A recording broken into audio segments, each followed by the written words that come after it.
Приветствую всех! Сегодня заберем флаг из задания Call из категории переполнения на платформе PIM SPB CTF.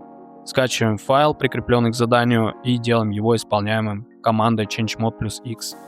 Далее открываем бинарь в IDA Pro. IDA Pro — это инструмент для реверса, который умеет дезассемблировать и декомпилировать псевдокод на C бинарий. Открываем наш бинарь, нажимаем F5 и смотрим псевдокод на C.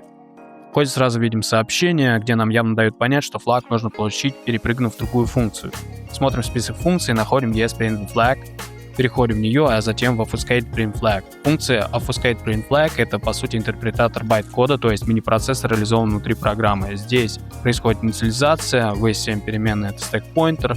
Функция SplitV3 присваивает v7 переменной v8. В итоге v7 указывает на начало массива v8, который занимает 864 байт на стеке. v6 — это instruction pointer. Функция SplitV4 делает присвоение v6 начала адреса OffuScatePrintFlag. Теперь v6 указывает на дам байт-кода в секции date. Дальше логика такая: v6 — это opcode.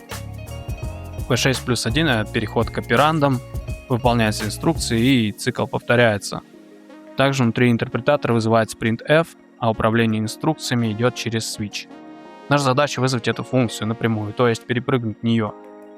Запускаем бинарь в отладчике EDB, так как он позволяет удобно пошагово выполнять инструкции и наблюдать за регистрами и памятью. Нажимаем F9 и попадаем в начало main. В IDA View мы возьмем адрес начала функции ESPrintFlag. Для этого в IDA View мы перейдем, находим ESPrintFlag, делаем представление, текст и берем адрес начала функции.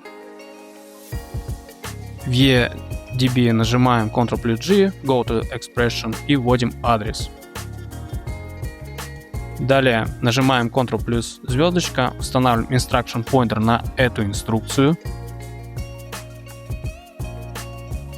И снова нажимаем F9. Далее у нас выполнится эта функция.